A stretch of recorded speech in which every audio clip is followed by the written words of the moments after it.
মোচার ঘন্ট থোর লাবড়া, তাই না? মহাপ্রভু খেতে বড়ই ভালোবাসে।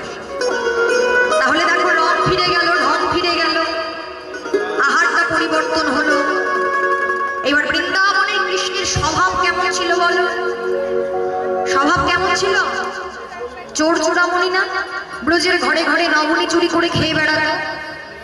কিন্তু যখন এই কলির মাটিতে নামলো, যে ছিল চোর চূড়ামণি সে হয়ে গেল সাধু গণেশ। তার জন্য তিনি কি আলাদা?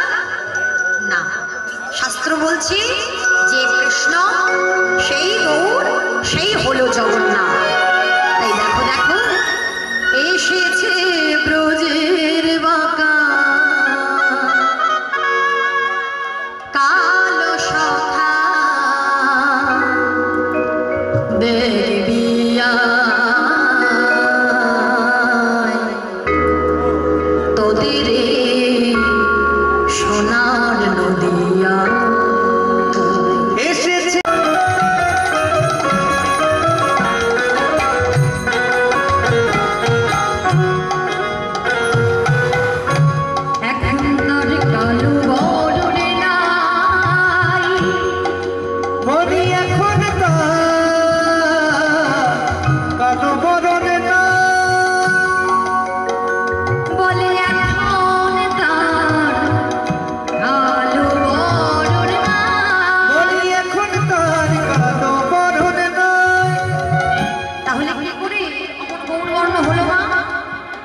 কি করে হয়ে গেল? যে ছিল এত কালো তার রংটা গৌরবর্ণ হয়ে গেল, কি করে হলো জানো?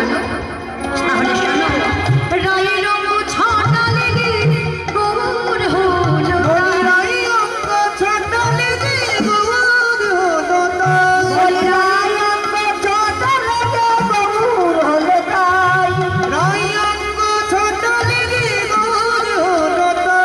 বলে যে থাম করে বিনোদ খেলা,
বাঁশিতে যে রাধা নাম গাইতো বাঁশিটাই তো নেই, তাহলে কিভাবে নাম সাজবে? তাই বলছে শোনো শোনো, তাই তো মুখে হরি নামে জিগায় ওদের সোনার নদিয়া।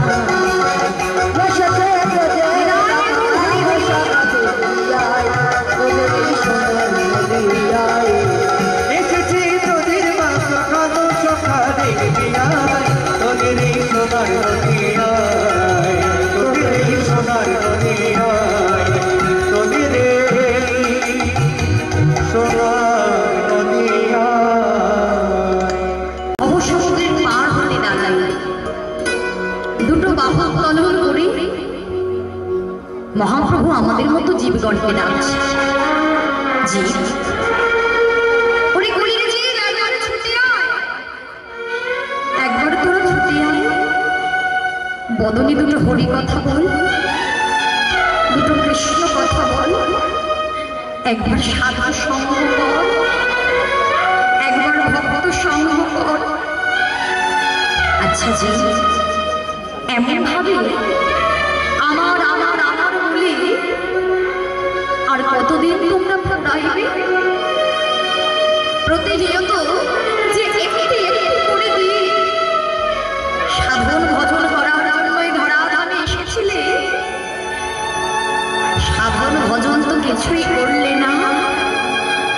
প্রতিনিয়ত একটি একটি করে এত সুন্দর মানব দেহটা পেয়ে তোমরা হেলাই যেন হারাই দিচ্ছ। যে এখনো সময় আছে, হাতে কয়েকটা গোনা দিয়ে নিয়ে সকলে এসেছি ধরাধামে। আর যতটুকু সময় আছে, সময় থাকতে একবার হরি বল বলো, সময় থাকতে ভগবত সঙ্গ করো, সময় থাকতে সাধু সঙ্গ করো। কিন্তু দেখুন না, আমরা এমন হতভাগা যে কিনা ভগবান সেও নেমে এসে ধুলায় গড়াগড়ি দিয়ে কেঁদেছে। কেন জানো? ভক্তের চরণ ধুলি অঙ্গে মাখবে। কেন? ভক্তের চরণ ধুলি মাখলে ত্রিতাবে জ্বালা দূর হয়ে যায়। আর এই কলিযুগে শাস্ত্র বলছে, জাগতিক জগতে যদি কেউ জন্ম নেয়, মায়ার সংসারে যদি কেউ জন্ম নেয়, তাদেরকে ক্রমাগত আধ্যাত্মিক, আধি ভৌতিক, আধি দৈবিক এই ত্রিতাবে জ্বালা ভোগ করতে হয়। কারো দেহের কষ্ট, কারো মনের কষ্ট, কারো কত রকমের জ্বালা যন্ত্রণা। এই সকল প্রকার জ্বালা যন্ত্রণা থেকে মুক্তি পাওয়া যাবে ভক্তের চরণ ধুলি অঙ্গে মাখলে, একবার বাহু তুলে নিজেকে আত্মসমর্পণ করলে। এখন ভজনযোগ্য দেহ দিয়ে যেভাবে ভগবানকে ডাকা যায়, যেভাবে সাধনা ভজনা করা যায়, অন্য কোনো জন্মে সেটা হয় না। 84 লক্ষ জনে ভ্রমণ করে লক্ষ লক্ষ বার বৃক্ষ হয়ে, লক্ষ লক্ষ বার জলে গমন হয়ে, কৃমি কীট হয়ে, পশু পাখি হয়ে জন্ম নিতে নিতে 4 লক্ষ বার যদিও বা জন্ম পেলাম এই মানব বলে, কিন্তু এই মানব জন্মটা 4 লক্ষ বারের মধ্যে 4 লক্ষ বাড়ি পরিপূর্ণ দেহ। পরিপূর্ণ অর্থাৎ যাদের আছে দুটো নয়ন, যাদের আছে কৃষ্ণ কথা বলার মতো বদন, যাদের আছে দুটো হস্ত সেবা দেওয়ার মতো, যাদের আছে চরণ, তারাই হয়তো সাধন ভজন যোগ্য পরিপূর্ণ মানব দেহ নিয়ে জন্মগ্রহণ করেছে। এই জগতে দেখবে অনেকে আছে যার নয়ন নেই, যে জন্ম থেকে অন্ধ। অনেকে আছে যে বোবা, কথা বলতে পারে না। অনেকের চরণ আছে তো হস্ত নেই, হস্ত আছে তো চরণ নেই। ভেবে দেখতে হবে সেই জন্মগুলো একদিন আমাদেরকেও পেতে হয়েছে।